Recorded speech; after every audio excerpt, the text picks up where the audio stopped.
આજ રોજ વહેલી સવારે અમદાવાદ ગ્રામ્ય એસઓજીના પોલીસ ઇન્સ્પેક્ટર શ્રી રામાણીને અંગતરાએ બાતમી મળેલી કે બે આરોપીઓ છે તે એમ્બરગ્રીસ સાણંદ ટાઉન પોલીસ વિસ્તારમાં વેચવા આવનાર છે.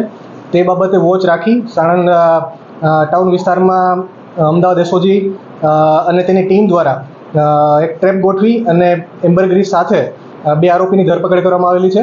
ટોટલ 2.97 કિલોગ્રામ એમ્બરગ્રીસ છે, જેની બજાર પ્રાઇઝની કિંમત ગણીએ તો 2.97 કરોડ જેટલી કિંમત થાય છે. નામ શું છે આ બંને વ્યક્તિઓના? ક્યાંથી ક્યાં લઈ આવ્યા હતા? બેકગ્રાઉન્ડ શું છે?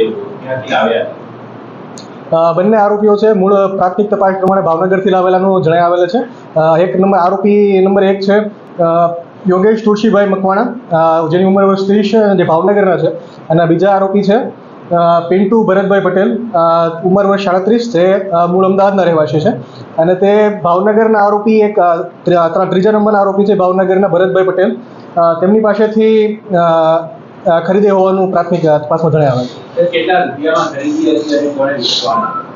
હાલની તારીખે તે તપાસનો વિષય છે અને તે જે ભરતભાઈ વલ્લભભાઈ સરવૈયા છે તેની અટક કરવાની બાકી છે. તેની અટક થયા બાદ તે તપાસમાં આગળ વધ્યું છે. બંને આરોપીનું બેકગ્રાઉન્ડ શું છે? શું કરે છે? કેવી રીતે સંપર્કમાં આવ્યા હતા? બંને આરોપી છે એ મૂળ આનો પૂર્વ ઇતિહાસ કોઈ ગુનાહિત ઇતિહાસ જણાઈ આવતો નથી, પરંતુ આગળના તપાસમાં દરમિયાન તે ખુલશે. શું કરે છે?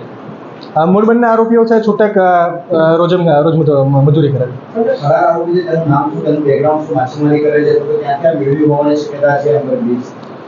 જે ફરાર આરોપી છે ભરત સરવૈયા, તેમનું બેકગ્રાઉન્ડ જે હાલની તારીખે જાણી શકાય એવું નથી અને તે ફરાર છે.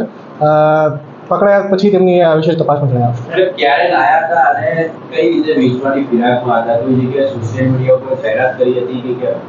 ના, પ્રાથમિક તપાસ દરમિયાન જણાઈ આવે છે કે જે બંને આરોપીઓ છે યોગેશ પટેલ અને પિન્ટુ પટેલ, યોગેશ મકવાણા અને પિન્ટુ પટેલ, તે બંને સાણંદ વિસ્તારની અંદર વેચવામાં આવનાર હતા. તે દરમિયાન બાતમીદાર દ્વારા મળેલી માહિતીના આધારે ટ્રેપ ગોઠવી જે સાણંદ વિસ્તારની અંદર જે બાતમીદાર છે તેમને વેચવા આવ્યા હતા અને ટ્રેપ ગોઠવી અને આપણે બંને આરોપીઓને પકડી પાડ્યા. તે હાલ તપાસનો વિષય છે અને ફર્ધર તપાસની અંદર જણાવ્યું છે. કોઈ ગ્રાહકનું નામ સામે આવ્યું છે? ખરીદવાનું કોણ તે બાતમીદાર અંદર હોવાથી બાતમીદારનું નામ લઈ શકાતું નથી.